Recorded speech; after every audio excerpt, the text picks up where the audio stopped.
Assalamualaikum warahmatullahi wabarakatuh. Nama saya Yulia Dwi Putri dengan NPM 20170511016 dari kelas C.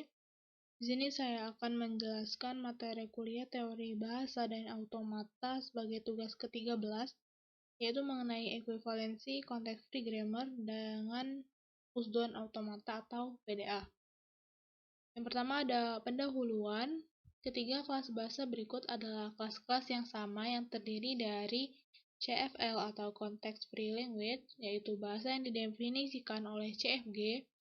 Kemudian ada bahasa yang diterima dengan final state oleh suatu pusdown automata dan bahasa yang diterima dengan empty state oleh suatu pusdown automata.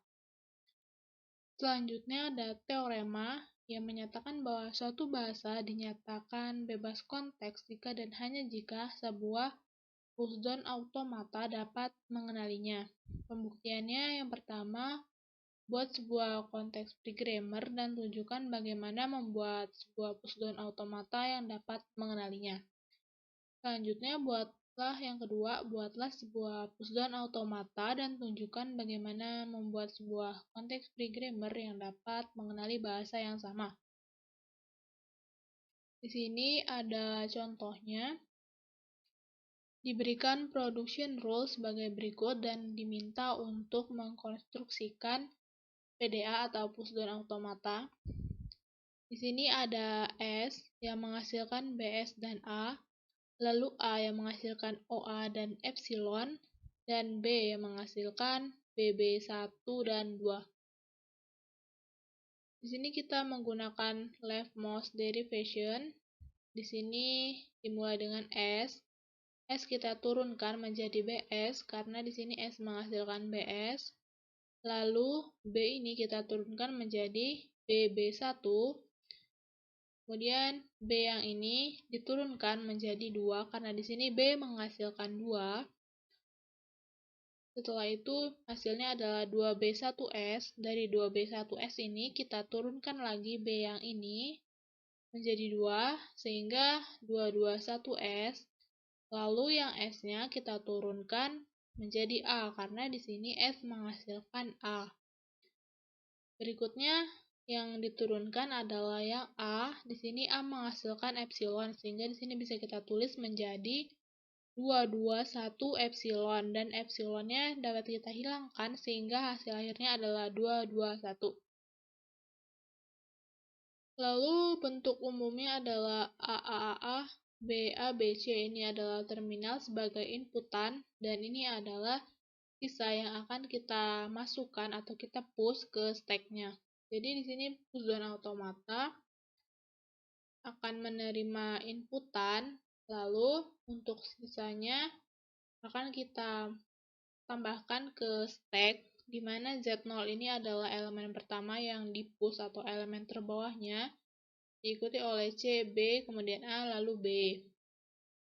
Di sini, misalkan ini inputnya, ini adalah sisanya, dan ada aturan di mana B menghasilkan ACA X BA. Di sini kita akan melakukan sesuai ketentuannya, maka di sini ini adalah elemen yang akan dimasukkan atau di-push.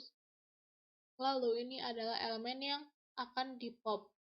Tetap dengan ketentuannya adalah bisa dilakukan pop jika B ini merupakan elemen teratas dari stack itu. Karena di sini kita lihat B adalah elemen teratas dari stack, maka kita bisa melakukan pop atau menghapus elemen B ini, lalu kita pushkan elemen yang sesuai ketentuan yang di sini yaitu A, C, A, X, B, A. Di sini tadi kan di sini ada B, A, B, A, B, C, B-nya hilang karena sudah kita pop dan ditambahkan push A, C, A, X, B, A ini. Berikutnya di sini ada aturan lain, contohnya di sini A dia menghasilkan B, C, D. Di sini kita akan menambahkannya ke dalam pusdown automata. Jadi ini adalah inputnya yaitu epsilon, berarti tidak menerima inputan apapun. Kemudian ini adalah elemen yang akan di-pop dan harus dicek dulu apakah A ini merupakan elemen teratas atau bukan. Karena jika bukan, maka tidak bisa di-pop. Lalu ini adalah elemen yang akan kita tambahkan atau kita push ke dalam stack-nya. Di sini ada 3 elemen, maka kita tidak bisa mempushkan sekaligus.